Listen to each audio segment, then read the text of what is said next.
First of all వీడియోలోకి వెళ్లే ముందు నేను ఐబొమ్మకి అపోజ్ కాదు, సపోర్ట్ కాదు. నేను సినిమా వాళ్ళకి కూడా సపోర్ట్ కాదు, అపోజ్ కాదు. 60+ మిర్రర్ కాపీస్, 50 lakh+ మూవీస్, 20,000 ఉన్నాయి యాక్చువల్ గా. Maybe without study officials data కూడా ఉంది. పొలిటీషియన్స్, గవర్నమెంట్ పీపుల్, పోలీసులు వీళ్ళ డేటా అంతా పెట్టుకున్నారంట. ఒకసారి ఆలోచించండి, వాళ్ళ డేటా బయటపడి ఉంటే మాస్ జాతరే. నోట్, KGF మూవీ ఏమో గానీ వీడిని చూస్తే మాత్రం బంగారుపు హుండీని చిల్లర వేయడానికి పెట్టుకున్నారు. చిల్లర వేయడం కాదు, వాడు 20 కోట్లు సంపాదించాడు. మీ దృష్టిలో అది చిల్లర, వాడు బాగానే వేసుకున్నాడు డబ్బులు. 3 కోట్ల మనీని సీజ్ చేసిండ్రు పోలీసులు. ఇతన్ని మీరు మంచిగా సింపుల్ గా ఆ బ్రెయిన్ ని ఉగ్రవాదులని, ఇండియాకి అగెనిస్ట్ గా పనిచేసే శక్తులని, ప్రతిదానికి ఇతన్ని వాడుకుంటే బాగుంటది అని నా ఒపీనియన్. అండ్ డైరెక్ట్ వీడియోలోకి పోదాం. మూవీస్ అయితే సరే ఓకే చూడడానికి చూస్తున్నాను, బట్ గవర్నమెంట్ వెబ్సైట్స్ ఇవన్నీ ఎందుకు హ్యాక్ చేశావు అని అడిగితే కాకపోతే నేను చేయగలను, వాళ్ళ డేటా నా దగ్గర ఉంది, నా దగ్గర పెట్టుకున్నాను అనే దీనికోసం చేస్తున్నానని చెప్పాను. యాక్చువల్ గా వీడు దీనిపైన ఎందుకు పడ్డాడంటే డబ్బు కోసం. ఏం ఇన్స్పైర్ చేసిందిరా అంటే అని పిల్లము, అరే నువ్వు డబ్బులు సంపాదిస్తావు, నీ దగ్గర ఏం లేదు, నువ్వు డబ్బులు సంపాదించరా అని అమ్మ అంటే మనోడు వెళ్ళి హ్యాకులు చేయడం మొదలెట్టిండు. ఎంత పెద్ద పార్టీని పట్టిండంటే రిలీజ్ అయిన వెంటనే సినిమాని తీసి తన బొమ్మలో పెట్టేటోడు. కట్ చేస్తే పోలీసులు చాలా ట్రై చేసిండు, పోలీసులకే వార్నింగ్లు ఇచ్చిండు. అట్లా ఇట్లా చేసి విడాకుల కోసం అని చెప్పి వాళ్ళ భార్యత్రు పట్టేసుకున్నారు. ఒక ఆడది అనుకుంటే ఒక మగాన్ని మంచి చేయగలుగుతుంది, చెడ్డ కూడా చేయగలుగుతుంది. ఆడది అనే ఎమోషన్ చాలా పవర్ఫుల్ ఒక మగాడికి, ఒకవేళ వాడు కోరుకుంటే, లవ్ చేస్తే. తప్పుడు పని చేస్తాను అనుకోలేదు. అసలు మీ అబ్బాయి పైరసీ చేస్తారు, సినిమాలు పైరసీ చేస్తారు. మీరందరూ దేవుడిలా కొలిచే ఐబొమ్మ ఓనర్ వాళ్ళ పేరెంట్స్ దృష్టిలో ఒక ఫెయిల్డ్ సన్, ఒక క్రిమినల్ అంట. అరే మీకు పాయింట్ అర్థం అవ్వట్లా. ఇప్పుడు నేను సంవత్సరం కష్టపడి ఒక సినిమా తీస్తా, డబ్బులు పెట్టి లాభం కోసం సినిమాని అమ్ముకుంటా, కట్ చేస్తే సినిమా మంచిగా నడవాలని కోరుకుంటా. బట్ ఫస్ట్ డే రోజు ప్రింట్ వెళ్ళి ఐబొమ్మలో పడితే వాడి ఫీలింగ్ ఎలా ఉంటది అంటే, జనాలు ఎంత సెల్ఫిష్ అయిపోయినారు అంటే, ఒక వ్యక్తి ఫ్రీగా ఐబొమ్మ అనే థింగ్ ఇచ్చేస్తున్నాడు సినిమాలు అంటే వాడిని దేవుని చేస్తున్నారు. అరే ఫస్ట్ ఆఫ్ ఆల్ నువ్వు ఆలోచించాల్సింది ఏంటంటే, ఒక ప్రొడ్యూసర్, డైరెక్టర్ కష్టాన్ని కూడా నువ్వు ఎలాగో థియేటర్లో చూస్తావు. ఇప్పుడు థియేటర్లో 100 రూపాయలు 1000 రూపాయలు పెట్టి చూసే ఆడియన్స్, ప్రేక్షకుడు ఎవడైతే ఉంటాడో వాడికి ఫరక్ పడదు, అందర డబ్బులునే చూస్తుండు. బట్ ఐబొమ్మలో చూసే వాళ్ళ దగ్గర డబ్బులు లేవు అనుకుంటా. అంటే ఇప్పుడు ఐబొమ్మలో చూసే వాళ్ళు డబ్బులు ఫ్రీగా దొరుకుతుందని చెప్పే కదా వాడిని సపోర్ట్ చేస్తూ. అది వీలు పడదు ఈ దేశంలో. ఇప్పుడు మీకు ఐబొమ్మ అయితే రాదు, గుర్తుపెట్టుకోండి.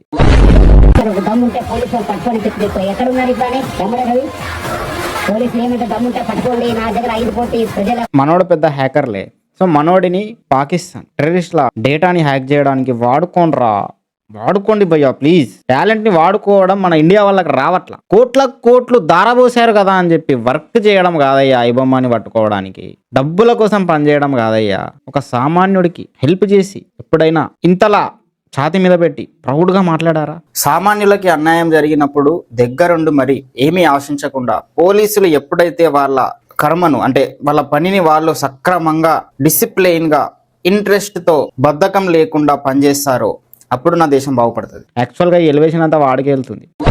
ఇప్పుడు ఇక్కడ ఇద్దరు కొట్టుకుంటున్నారు, ఎవరో తెలుసా? చూడు.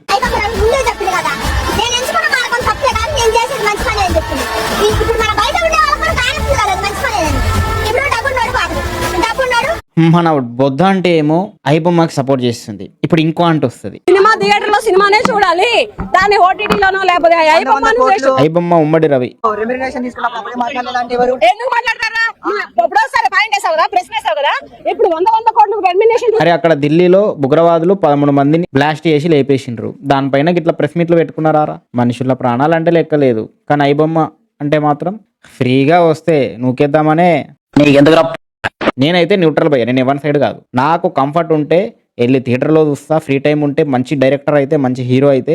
లేదు అంటే ఇక నేను ఐబొమ్మలో ఏదో పిచ్చిపూ సినిమా కూడా థియేటర్ల నుంచి వెళ్ళిపోయింది, అరే నువ్వు చూసేదిరా మంచిగా ఉండేది, స్టోరీ బాగుందంటే ఐబొమ్మలో ఉంటే ఐబొమ్మలో చూస్తా. ఫస్ట్ ఆఫ్ ఆల్ నాకు ఆఫ్లైన్లో సినిమా చూసే దానికి టైమే లేదు. బొమ్మ Ravi bro is asking to recreate this.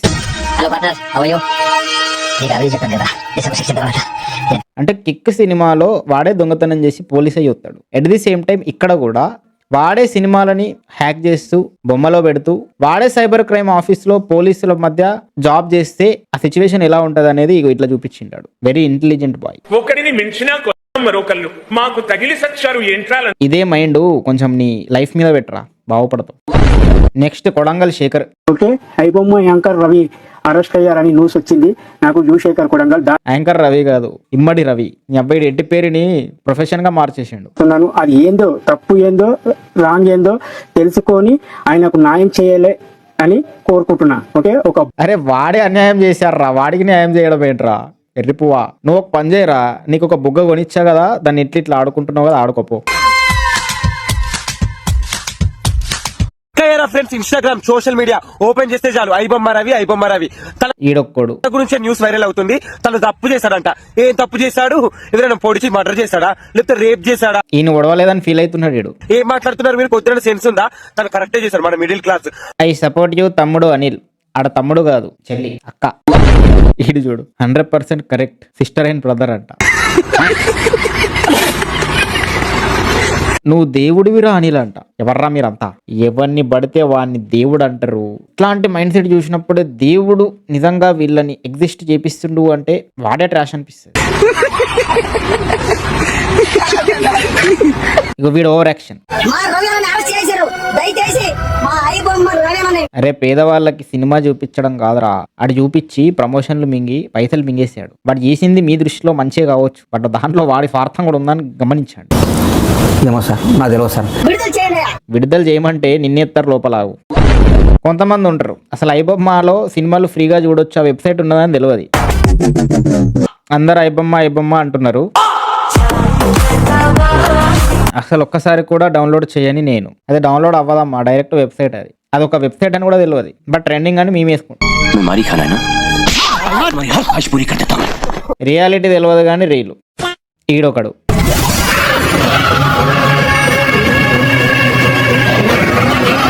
మళ్ళీ వచ్చాడ్రా మా సలార్ అంట.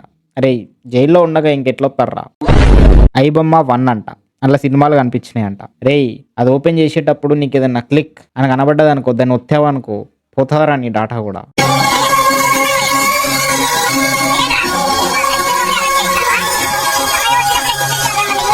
Telugu youth collecting money to release iBomma admin అంట. ఇక చూడు.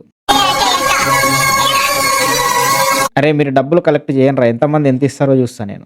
వాడి సెల్లు అంత నచ్చిందా? ఈడు చూడు, ఐబొమ్మ రవి లాంటి దుర్మార్గుడిని ఎన్కౌంటర్ చేయాలి, రేబిస్ట్ని, బుగ్గరవాదులని చేయాలి అని మీరు ఎప్పుడైనా స్టేట్మెంట్ ఇచ్చారా? మీ కడుపు కొట్టాడని మీ కడుపు గురించి ఆలోచిస్తాడు, కానీ పక్కోడి కడుపు కొట్టినప్పుడు కూడా ఆలోచించేవాడే మనిషి. అమ్మాయి చేసేవన్నీ దేవుని పూజలు, దూరేవని గబ్బు గుడిసెలని. అండ్ నేనైతే ఎవరికి సపోర్ట్ కాదు, అపోజ్ కాదు. జస్ట్ ఇవన్నీ తీసుకొచ్చి మీ చేతిలో మీకు చూపించాలి, తెలిపించాలి, టైంపాస్ చేయాలి, మీకు ఆహ్లాదాన్ని అందించాలని చెప్పి ఇదంతా చేస్తున్నా. నాకు సబ్స్క్రైబ్ చేసుకొని సపోర్ట్ చేయండి. వీడియోని లైక్ చేయండి, కమెంట్ చేయండి, కుదిరితే షేర్ చేసి మీ ఫ్రెండ్స్తో కూడా సబ్స్క్రైబ్ చేయించండి. Thank you, bye.